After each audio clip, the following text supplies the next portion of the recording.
Hi people, it's me Anja. Welcome back to my channel and welcome to a new video.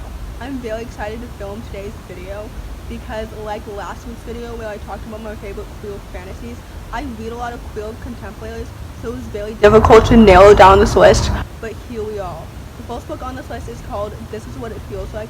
This story is YA contemporary and follows three former best friends who must band together to compete in a musical competition, and this book is queer because one of the main characters is a lesbian and it's also written by a queer author. This story is so good. It's so good and it's so underrated, and I just really enjoy the three distinct perspectives, and each of the three main characters are so well developed and distinct, and I love the dynamic between the three of them. It feels so well developed. One of the main characters is a teen mom, one of them dealt with underage drinking, and the other one is a black lesbian.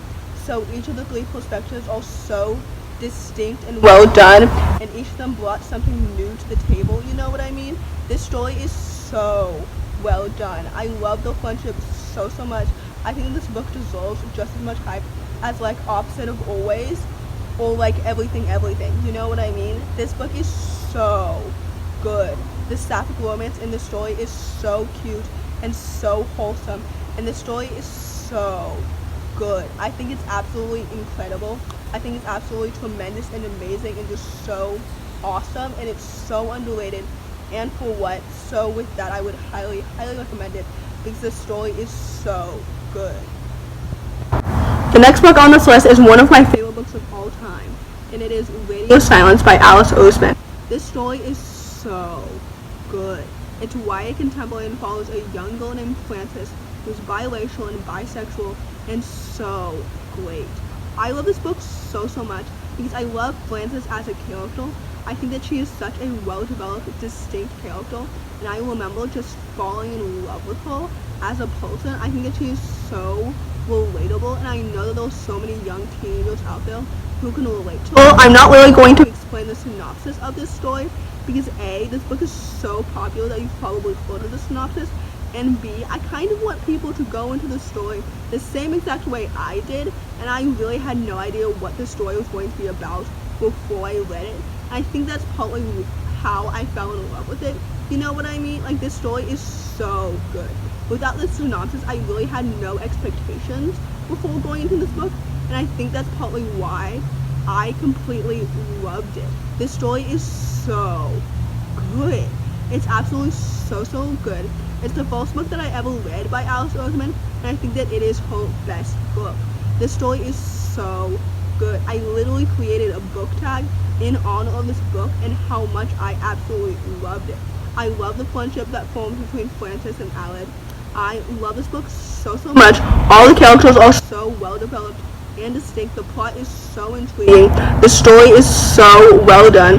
Alice is so good at writing, at creating a world. I love her characters so much. And Frances is such an icon, a bicon, if you will. The story is so good, and I absolutely loved it, and I think it is so incredible. So with that, I would highly recommend it. Speaking of favorites, the next book on this list was a 2020 favorite, and it is Late to the Polity.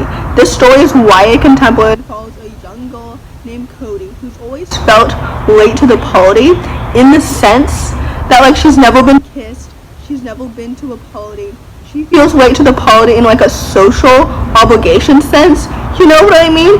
And that part of the story resonated with me so much because as a 20-year-old, I've never done any of those things either. And I feel like there's a social pressure that you have to do these things by a certain age. So I know that there's so many young people out there who can relate to her in that way. And this story was so incredible. It talked about friendship and self-acceptance in a way that's never really been talked about before. And I think this story is so good. And the sapphic romance in the story was also so cute, and it was so wholesome, and the friendships in this book were so good. I think this book is so incredible, and it's so wonderful, and it's so lovely and wholesome, and it hits you in all the right places, and it definitely hit me in all the right places. Like, this is a book that I would recommend to my younger self because my 17-year-old self needed this book and I'm so glad that I'm reading it right now, you know what I mean? Like, it's absolutely so amazing. It is so incredible. It is so tremendous, and it's a book that's absolutely necessary for young teenagers, because I don't think that any young teenager should feel like they are late to the polity, because there is no polity that they are late to. You know what I mean? Like, they're not missing out on anything if they haven't done any of the typical teenage things by the time that they're 17. You know what I mean? Like, this story is so good, and it's so necessary, and it's so timely, and it's absolutely amazing, and it's so incredible. And with that, I would highly, highly recommend it. The next book on this list is another 2020 favorite, and it is Anna on the Edge. This story is middle grade contemporary, and it follows a young, non-binary protagonist navigating a binary world. I think this story is so good. It's so wonderful, and it's so timely, and it's so important, and it's so necessary for all of those young people out there who are questioning their gender, just like Anna did. This story is so good. Even aside from the representation, the story itself was so wonderful and so lovely. The plot was so intriguing. The world building, the setting, this story is so good. You can truly tell that the story's own voices and came from the author's own experiences, because they really, like, put it all out there. You know what I mean? They poured their soul out into the story. And I absolutely just fell in love with this story, because I thought it was so well done.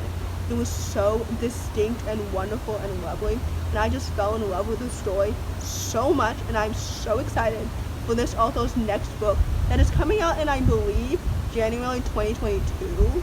But at any rate, this story itself was so good, and I highly, highly recommend it, because I thought it was so wonderful, it was so lovely and wonderful, and just so good. So yeah, there's that. The next book on this list is called Summerboat Blue, written by Akemi Bowman.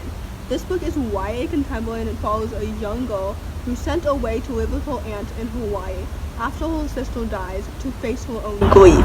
This story is so good. First of all, it has questioning era ace representation, so we love to see it. Second of all, the plot was so intriguing, and it was so wonderful. Third of all, the setting and the world building was so well done. Fourth of all, the main character's characterization and character development was so wonderful and so lovely. This story is so distinct and so wonderful and so lovely. I read this book right after I read Starfish, and I foolishly thought that nothing could top Starfish, since Starfish was so good. But Summerboat Blue absolutely topped it. This book is so good. Akemi Bowman is such a talented author, and I'm so excited for whatever books she writes in the future, because every single one of her books is so good, and none of them blur together. You know what I mean? This story is so distinct, and it stands by itself, and it's absolutely so beautiful and wonderful and lovely and remarkable and tremendous and amazing and terrific. This story is so well done, and I absolutely just loved it. So with that, I would highly recommend it. The next book on this list is called Girl Made of Stars. There's a huge trigger warning on this book for rape, sexual assault, and victim blaming, so please be wary of that before you go into this book. This book is YA contemporary, and follows a young sapphic girl whose best friend accuses her brother of rape. And she can't believe that her brother would do such a thing, although she doesn't think that her best friend is lying. This story is absolutely so beautiful. It is so wonderful and lovely and just so good. Ashely Herring Blake is such a wonderful author, and I am so excited for her next book next month. But anyway, this story is so good. It's so wonderful and awesome and so lovely and heartbreaking, and it hits you in all the right places, and it's absolutely so good, because it's so amazing. It's so wonderful, and I just really enjoyed its discussions of victim blaming and like sexual assault and all the hard stuff that comes with that. You know what I mean? Especially when you're related to somebody who does something so horrible.